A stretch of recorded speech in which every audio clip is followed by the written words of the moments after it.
Praise the Lord. आप सभी को जय मसीह की। एक बार फिर से मैं एक फ्रेश और एक अनॉइंटेड रेवलेशन मैं प्रभु के अनुग्रह से आपके लिए प्रभु से लाया हूं और मैं उम्मीद करता हूं कि आज परमेश्वर हमसे बात करेंगे। ज्ञान और प्रकाशन में एक फर्क है। ज्ञान एक तरह की इंफॉर्मेशन है, ये चीज ऐसी है, ये चीज ऐसी है। लेकिन रेवलेशन जो होता है वो उसका मतलब होता है कि कोई ऐसी बात जो भेद है लेकिन परमेश्वर ने आप पे रिवील कर दी। रिवील जो वर्ड है उसी में से आता है रेवलेशन। और मैं बिलीव करता हूँ कि आज का रेवलेशन जो है वो एक बहुत ही अमेजिंग रेवलेशन है और परमेश्वर निश्चय आपसे कुछ बात करना चाहता है। आज मैं पर्टिकुलर एक वर्ड नहीं दे रहा हूं, लेकिन मैं एक पूरा चैप्टर आपको बता देता हूं जो आपको आज घर पे पढ़ना चाहिए। जब आप जेनेसिस पढ़ते हैं, उत्पत्ति पढ़ते हैं, पहला अध्याय 1 से लेकर जब आप उसको 31 तक पढ़ते हैं, जेनेसिस चैप्टर 1 में 31 वचन है। जब आप इन वचनों को पढ़ेंगे तो आपको दिखाई देगा और आपको समझ में आएगा किस तरह से परमेश्वर ने इस दुनिया को बनाया। कोई भी चीज ऐसी नहीं है जो बस उसने बना दी और वो ऐसे ही पड़ी हुई है। जी नहीं, हर चीज के पीछे एक पर्पस था। उसने सूरज बनाया ताकि प्लांट्स को और हमें रोशनी मिल सके। प्लांट्स को रोशनी चाहिए रहती है, पेड़ पौधों को। उसने समुद्र के लिए समुद्र में मछलियां डाली, इसका भी कोई पर्पस है। उसने पेड़ पौधे बनाए ताकि हमें भोजन मिल सके। कोई भी ऐसी चीज नहीं है जो परमेश्वर ने बस एक शोकेस की तरह, शोकेस पे जैसे चीजें पड़ी रहती है, प्रभु ने उनको बस बना के रख दिया। जी नहीं, खुदा ने हर चीज के पीछे उसका कोई मकसद था।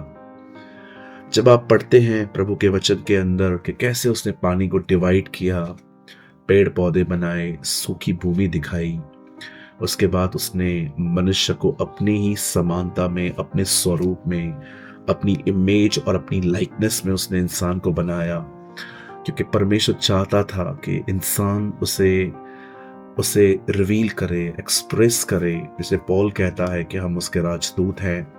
राजदूत का मतलब एक पर्सन जो अपनी कंट्री को रिप्रेजेंट करता है। मैं इंडिया में रहता हूँ तो मैं समझिए, अगर मैं कहता हूँ तो कि मैं राजदूत हूँ तो उसका मतलब है मैं इंडिया को रिप्रेजेंट कर रहा हूँ कि मेरा इंडिया, मेरा भारत कैसा है, मैं जिस देश में रहता हूँ वो देश कैसा है। वैसे ही हर चीज के ऊपर एक पर्पस है। तो मैं एक पर्टिकुलर कोई वर्ड नहीं ले रहा हूं, लेकिन मैं आपको बताना चाहता हूं खुदा अपने बच्चों के साथ जो कुछ करता है या होने देता है उसके पीछे कोई पर्पस है। वो ऐसे ही कुछ भी नहीं करता। क्या आप जानते हैं, एक दिन आया जब रानी वश्ती ने राजा के सामने आने से इनकार किया और वो वहां से हटा दी गई और वो जगह मिली एस्तर को।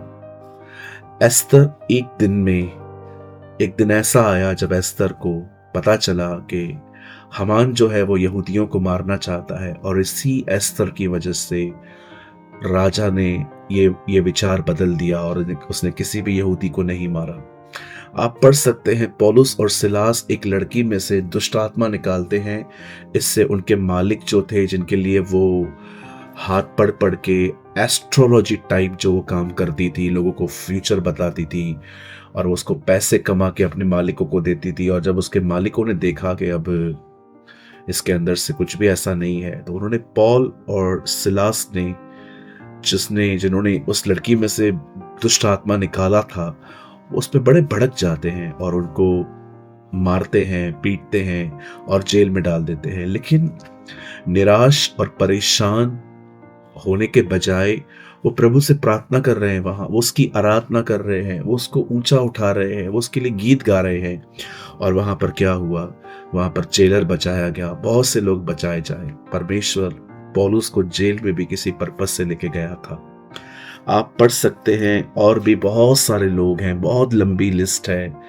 कैसे यूसुफ, जिसको परमेश्वर ने प्रोमिसेस किए थे, प्रतिज्ञाएं दी थी, उसके बाद उसने अपने भाइयों को फेस किया, उनकी जलन फेस की, वो खड्डे में गया, बहुत सारी जगहों पर वो बहुत सारी बातों पे उसने दुख उठाए, लेकिन हर चीज के पीछे पर्पस था ताकि वो एक मैच्योर पर्सन बन सके और आने वाले दिनों में उन चीजों को संभाल सके जो प्रभु उसको देना चाहते थे। यीशु को देखिए, वो क्रूस पे था, वो क्रॉस पे था, पर ऐसे ही नहीं था। हमारे गुनाहों को लेके ये पर्पस था उसका कि हमारे गुनाह लेके वो बलिदान हो। आज हो सकता है आप एक ऐसे घर में हैं जहां पर चीजें बहुत टफ हैं। हो सकता है प्रभु ने आपको टफ लोगों के बीच में रखा है क्योंकि उसको पता है आप ही वो पर्सन है जो घर में बैठ के दुआएं कर करके इस घर को बदल देंगे। आज ये हो सकता है कि आप में से बहुत सारे लोग ऐसी जगहों पर हैं जहां पर बहुत टफ थिंग्स हैं, बहुत कठिनाइयां हैं, आप एक कठिन समय से गुजर रहे हैं, लेकिन याद रखिए ये हमेशा नहीं रहेगा। ये एक सीजन की तरह है और ये सीजन जाएगी और परमेश्वर ने इस सीजन में आपको किसी पर्पस से रखा है।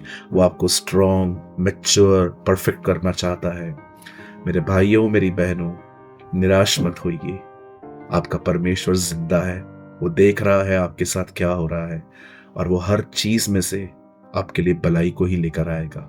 प्रभु आपके साथ है, बिल्कुल भी मत घबराइए और याद रखिए सदैव उसकी ओर देखते रहिए, सदैव उसकी ओर निहारते रहिए। यदि आप में से यहाँ पर कोई भी ऐसा है जिसका कोई प्रार्थना निवेदन हो तो आपके सामने एक नंबर है, भाई और बहनों के लिए अलग अलग है।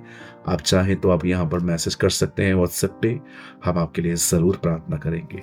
प्रभु आपके साथ है। यदि आपको लगता है ये वचन मेरे लिए था या आपने कुछ लर्न किया है तो आप कमेंट बॉक्स में हमें कमेंट करके बता सकते हैं। प्रभु आपके साथ है। जय मसीह की।